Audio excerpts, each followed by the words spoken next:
Hello everyone, कैसे हैं आप सब। आई होप आप सभी अच्छे होंगे।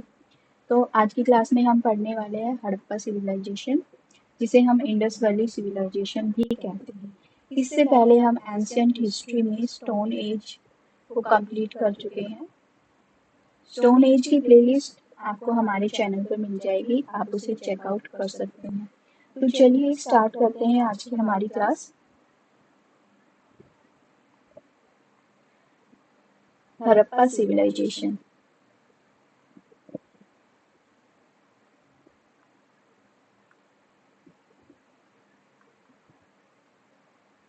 जिसे हम क्या कहते हैं,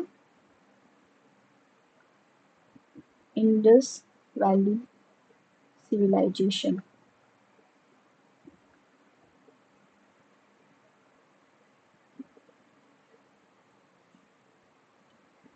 तो इंडस वैली सिविलाइजेशन जो है, इसको हम बहुत से दूसरे नामों से भी जानते हैं। सबसे पहले हम इसके दूसरे नाम हैं वो पढ़ेंगे, अदर नेम्स। अदर नेम, पहला तो जैसे कि आप जानते ही हैं, इसका पहला नाम है Harappa civilisation. Harappa civilisation. Harappa civilisation इसका नाम क्यों पड़ा, क्योंकि जब सबसे पहले हड़प्पा साइट ही हमें मिली थी, और हड़प्पा साइट के नाम पर ही इस सिविलाइजेशन का, इस सभ्यता का नाम हड़प्पा रख दिया गया। दूसरा नाम है इंडस वैली सिविलाइजेशन।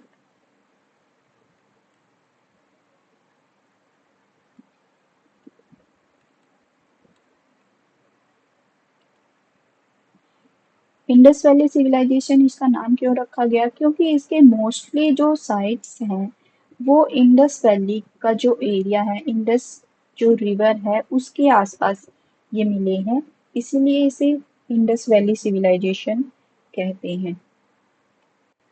जो थर्ड इसका नाम है वो रखा गया है इसका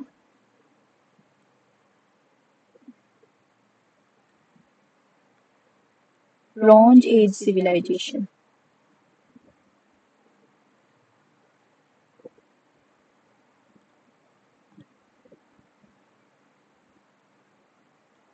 ब्रॉन्ज एज क्यों रखा गया, क्योंकि यहाँ के जो लोग थे उन्होंने वो कांसे का यानी ब्रॉन्ज का यूज करने लगे थे, इसलिए बहुत ज्यादा होता था, जो ब्रॉन्ज मेटल होता है उसका यूज करते थे, इसलिए इसे ब्रॉन्ज एज सिविलाइजेशन कहा गया। जो नेक्स्ट नाम है इसका वो है इंडियाज फर्स्ट अर्बन सिविलाइजेशन।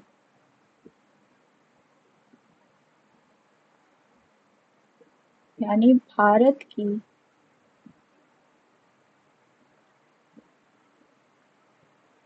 पहली शहरी सभ्यता। यानी जो ये सभ्यता थी ये शहरी थी, जो आज आज के हमारे शहर होते हैं, ये तकरीबन आप कह सकते हैं ये बहुत ही ज्यादा डेवलप्ड शहरों की सभ्यता थी, इसलिए इसे भारत की सबसे पहली सभ्यता नाम दिया गया है। फिफ्थ नेम है इसका सरस्वती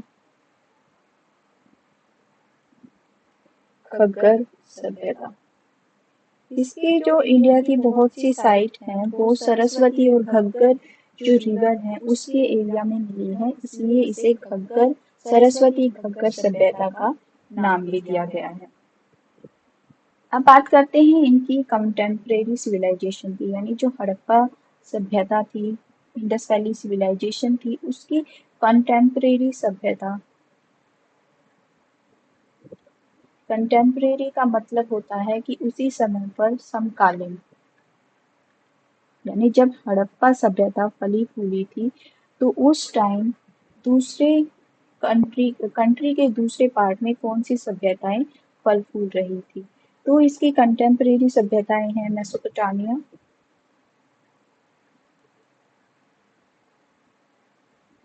मेसोपोटामियन सिविलाइजेशन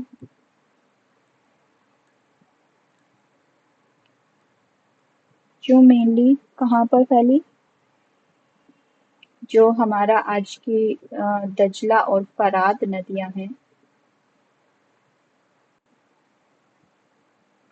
दजला और फरात नदियों का जो एरिया है उनके बीच में, ये आज का हमारा जो ईरान कंट्री है, ईरान और इराक वाले एरिया में ये फैली थी। जो दूसरी है वो है सुमेरियन, सुमेरियन सभ्यता सिविलाइजेशन जो चाइना में थी। और इसके अलावा इजिप्शियन सिविलाइजेशन जो इजिप्ट में पली फूली थी। जो सुमेरियन सभ्यता थी, जो मेसोपोटामियन सभ्यता थी, वो दजला और फरात नदियों के बीच में थी। सुमेरियन सभ्यता की हम बात करें तो ये हुआंग नदी रिवर है चाइना में, उसके किनारे पर फली फूली थी ये। और जो इजिप्शियन सिविलाइजेशन है ये नाइल नदी के, नाइल जो रिवर है उसके किनारे पर ये डेवलप हुई थी। अब बात करते हैं जो हड़प्पा सिविलाइजेशन है वो कितनी कंट्रीज में फैली हुई है, कितनी कंट्री में, तो ये 3 कंट्रीज में है, 3 कंट्रीज। और वो कंट्रीज कौन कौन सी है, एक है हमारा इंडिया, दूसरा है पाकिस्तान और थर्ड है अफगानिस्तान। क्योंकि एंशियंट टाइम में ये तीनों को मिलाकर ही इंडिया कहा जाता था, इसलिए मोस्टली ये हम कह सकते हैं कि जो एंशियंट इंडिया था उसमें हड़प्पा सिविलाइजेशन का विकास हुआ था। भारत में ये 7 स्टेट्स में फैली हुई है,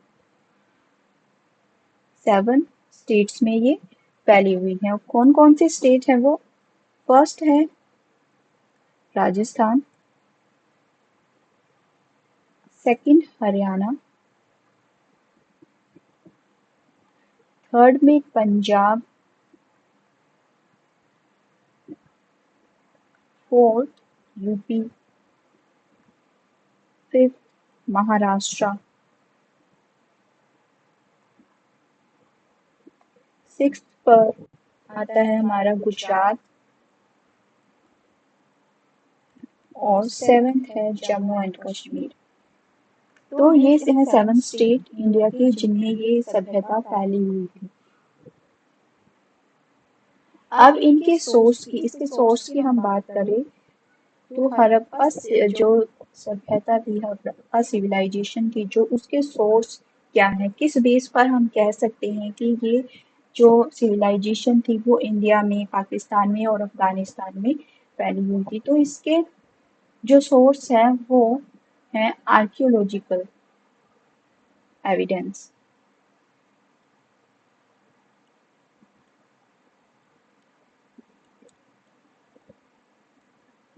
आर्कियोलॉजिकल एविडेंस में क्या क्या है, सील्स मिली है यहाँ से, यहाँ की सिटीज मिली है, मोनूमेंट्स, बिल्डिंग्स यहाँ से बहुत सारी मिली है, बिल्डिंग्स आप कह सकते हैं,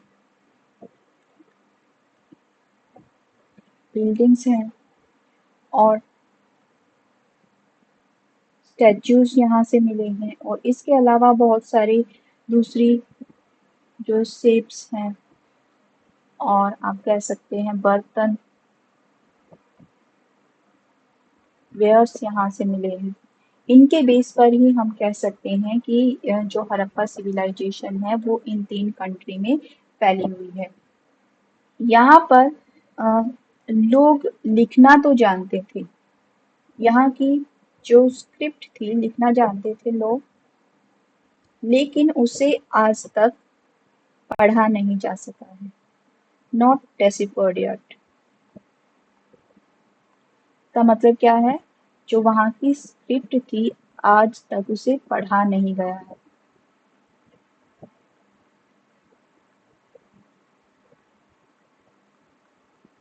कोई ऐसी कैसे स्क्रिप्ट थी?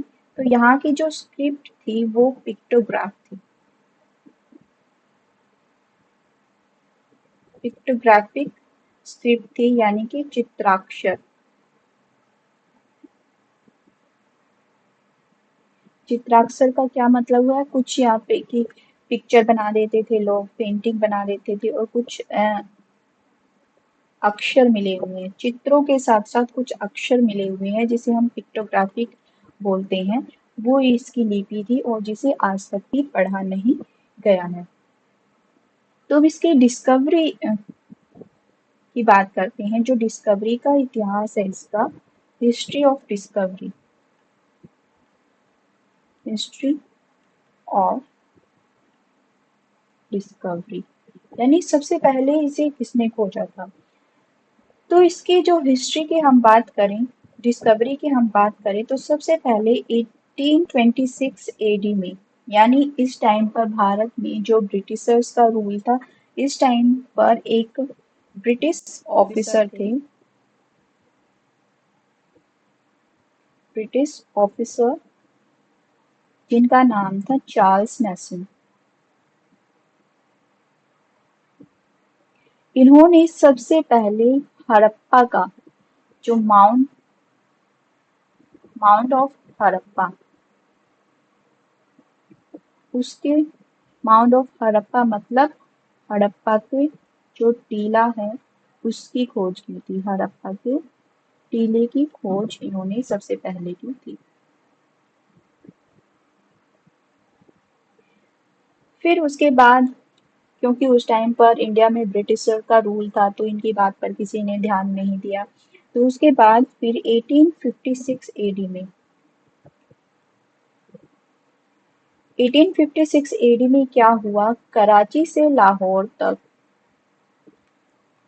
Karachi to Lahore rail line बिछाई जा रही थी। तो वहां पर बहुत सारे मजदूर काम कर रहे थे, खुदाई कर रहे थे।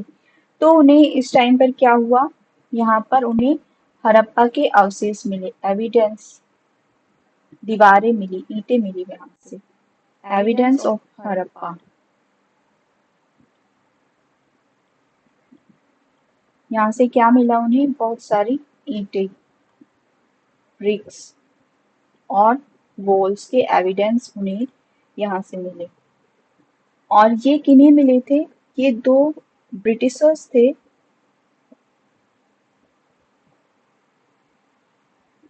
Brenton brothers.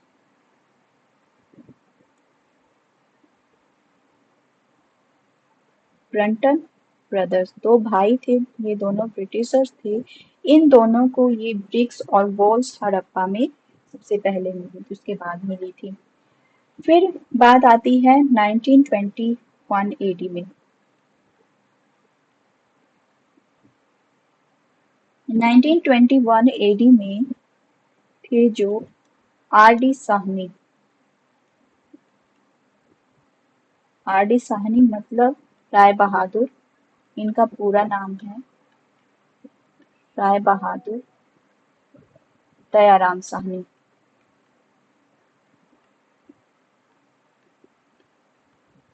दयाराम साहनी ने फिर 1921 एडी में हड़प्पा की खोज की। और ये उन्हें कहाँ पर मिला था, रावी जो रिवर है, रावी रिवर पंजाब का जो पाकिस्तान का जो पंजाब है वहां पर, पंजाब पाकिस्तान, जो वर्तमान में पाकिस्तान का पंजाब है, उन्हीं रावी नदी के किनारे पर हड़प्पा की सबसे पहले खोज की थी। यहाँ पर जो दयाराम साहनी थे वो अकेले नहीं थे, इनके साथ माधो स्वरूप,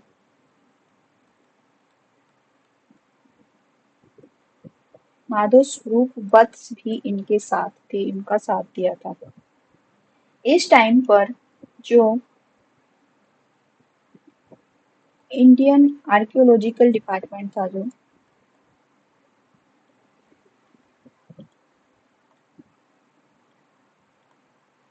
आर्कियोलॉजिकल डिपार्टमेंट, उसके जो हेड थे वो थे सर जॉन मार्शल।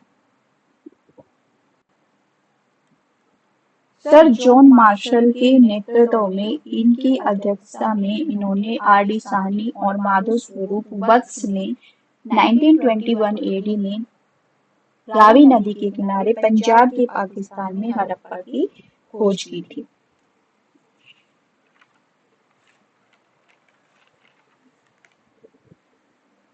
फिर 1922 एडी में राखलदास बनर्जी,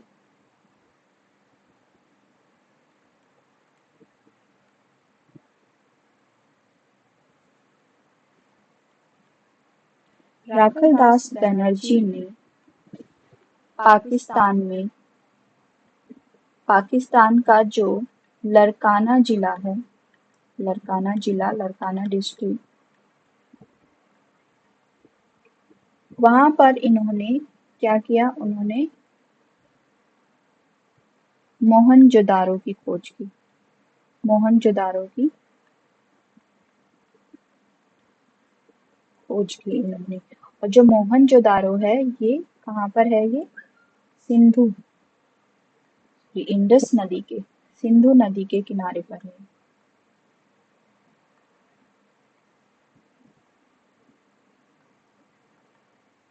इंडस रिवर, जिसे हम सिंधु नदी कहते हैं।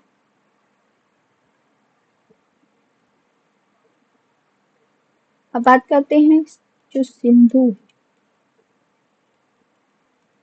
घाटी सभ्यता,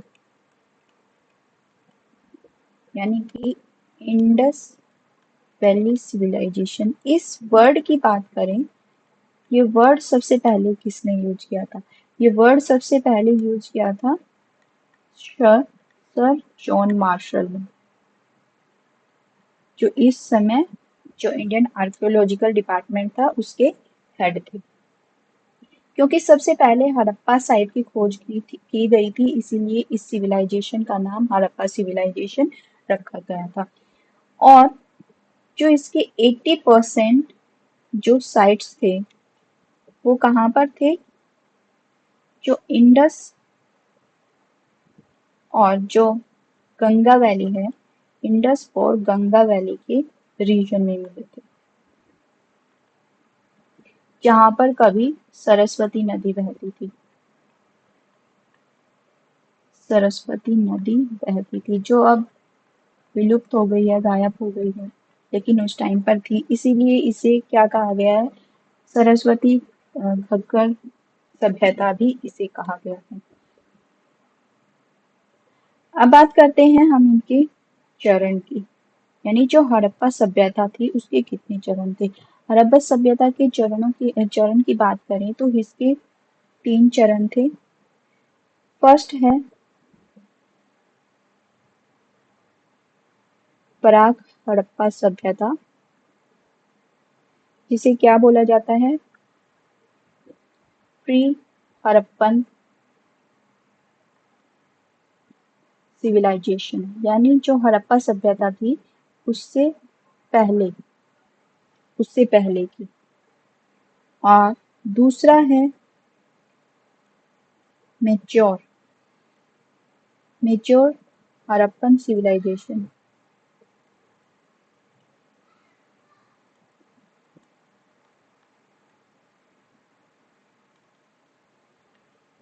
हड़प्पन सिविलाइजेशन यानी कि परिपक्व हड़प्पा सभ्यता। और जो थर्ड इसका फेस है उसका नाम है लेटर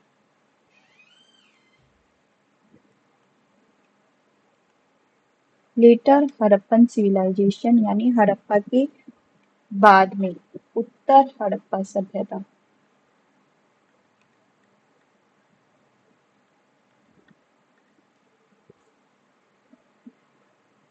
एक एक करके इनको पढ़ते हैं।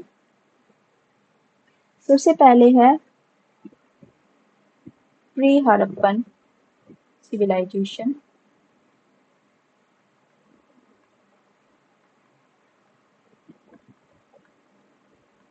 इसके टाइम पीरियड की हम बात करें तो इसका जो टाइम पीरियड है वो माना गया है 3500 से लेकर 2600 BC तक। और जो इसके साइट्स हैं, इसकी जो साइट्स है वो है कोर्टिजी,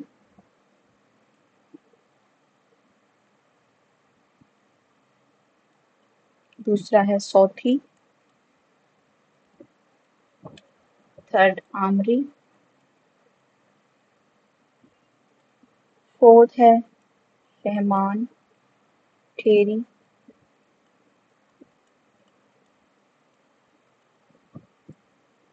फिफ्थ राखी गढ़ी और सिक्स्थ बनावली। ये इसके साइट है। ये ऐसा माना जाता है कि ये जो हड़प्पा सभ्यता थी हमारी, जो जिसे हम मैच्योर हड़प्पन सिविलाइजेशन कहते हैं, ये बहुत ही डेवलप, ये बहुत ही आधुनिक सभ्यता थी। लेकिन उससे पहले जो प्री हड़प्पन सिविलाइजेशन है, यहाँ पर इतनी ज़्यादा डेवलपमेंट नहीं हुई थी। यहाँ के जो इस सभ्यता के जो फीचर्स हैं वो क्या क्या है, यहाँ से क्या मिला है, मिट्टी के घर मिले हैं, यानी कि यहाँ की जो सिटीज थी वो कैसी थी, वो सॉइल से बनी हुई थी, मिट्टी के नगर शहर मिले हुए थे। और यहाँ पर प्रारंभिक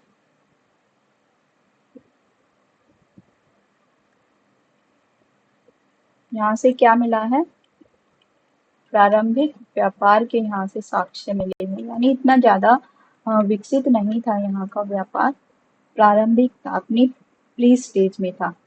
प्रारंभिक व्यापार के साक्ष्य यहाँ से मिले हैं। और जो यहाँ की जो आर्ट थी वो भी अपने प्रारंभिक रूप में थी। प्रारंभिक कला का रूप यहाँ पर देखने को मिलता है।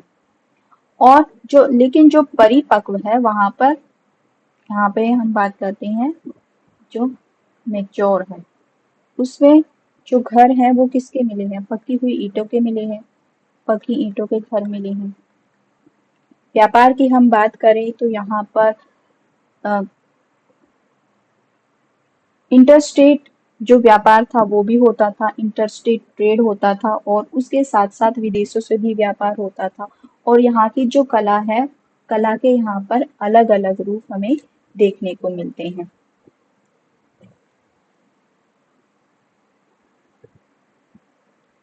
जो दूसरा है हमारा मेच्योर,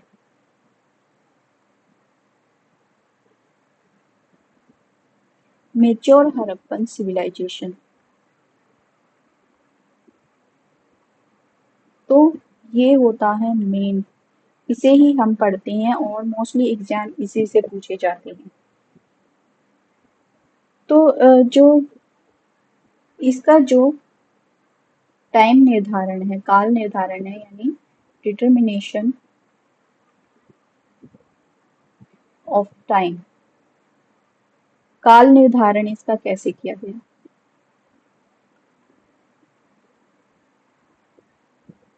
तो जो मेसोपोटामिया सभ्यता थी, मेसोपोटामिया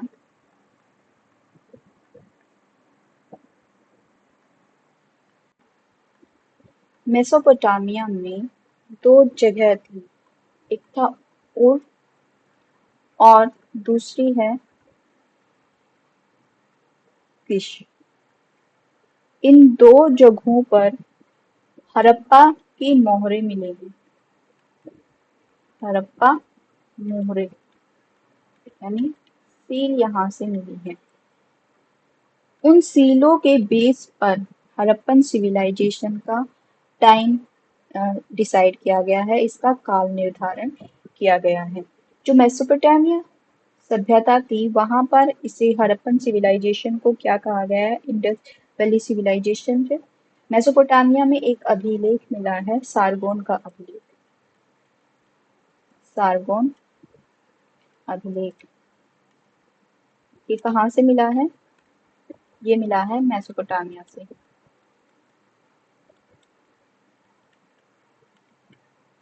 मेसोपोटामिया और इस अभिलेख में हड़प्पा के लिए जिस शब्द का यूज किया गया है वो है मेहुला। हड़प्पा सभ्यता को यहाँ पर मेहुला कहा गया है। तो इसके जो टाइम निर्धारण है उसकी हम बात करें तो इसके देखिए विद्वानों में उसको लेकर भिन्न भिन्न अपने मत हैं, यानी जो स्कॉलर हैं इसके टाइम पीरियड को लेकर एक मत नहीं है, उसके अलग अलग टाइम पीरियड दिए गए हैं। सबसे पहले हम बात करें तो मार्टिन जो व्हीलर है, मार्टिन व्हीलर ने इसका टाइम क्या बताया है, इसका टाइम बताया है 2500 से 1500 BC बताया है। और जो मार्टिन व्हीलर है इन्होंने ये भी बताया कि जो आईवीसी के पतन यानी इसकी डेक्लाइन का जो रीजन था, डेक्लाइन का कारण वो आर्यों का आक्रमण था।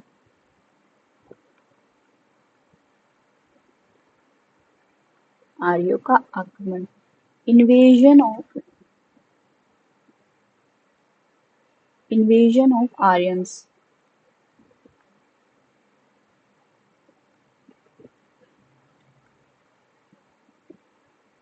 इन्वेजन, आर्यों ने आक्रमण करके इस जो हड़प्पा सिविलाइजेशन थी उसका पतन कर दिया था, उसे खत्म कर दिया था। ये किसने बताया है, ये मार्टिन व्हीलर ने बताया है। इसके बाद जो दूसरा टाइम पीरियड बताया है वो बताया है डीपी अग्रवाल ने। इन्होंने क्या बताया है, इन्होंने इसका टाइम पीरियड 2350 से लेकर 1750 BC तक बताया है। और ये जो टाइम पीरियड है इसे सर्वाधिक मान्यता मिलेगी,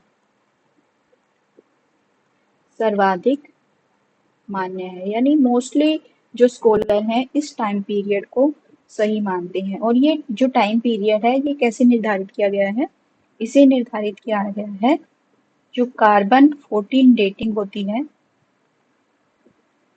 उससे इसे डिसाइड किया गया, उसके द्वारा इसका जो हड़प्पन सिविलाइजेशन है उसका ये काल निर्धारण किया गया है, इसलिए इसे सभी मोस्टली स्कॉलर इसे मान्यता देते हैं।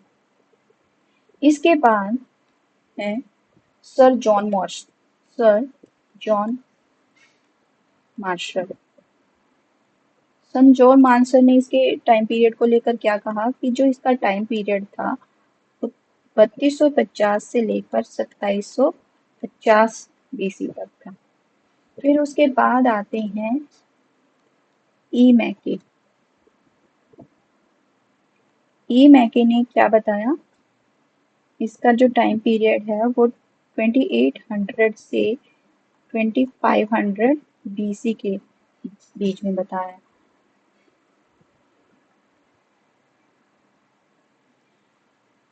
अब इसके बाद एक इंडियन स्कॉलर हैं M.A.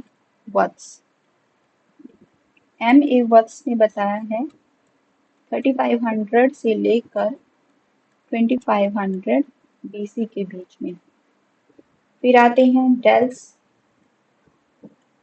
इन्होंने बताया है 2900 से लेकर 1900 BC। तो ये है इसका टाइम पीरियड। आज की क्लास में से हम इतना ही पढ़ेंगे, बाकी का जो टॉपिक है हमारा बाकी बचा हुआ पोर्शन है उसको हम नेक्स्ट क्लास में पूरा करेंगे, क्योंकि जो हड़प्पन सिविलाइजेशन है वो अपने आप में एक बहुत बड़ा टॉपिक है, इसे हम एक ही क्लास में खत्म नहीं कर सकते। तो चलिए आज के लिए बस इतना ही, मिलते हैं नेक्स्ट क्लास में। Thank you for watching.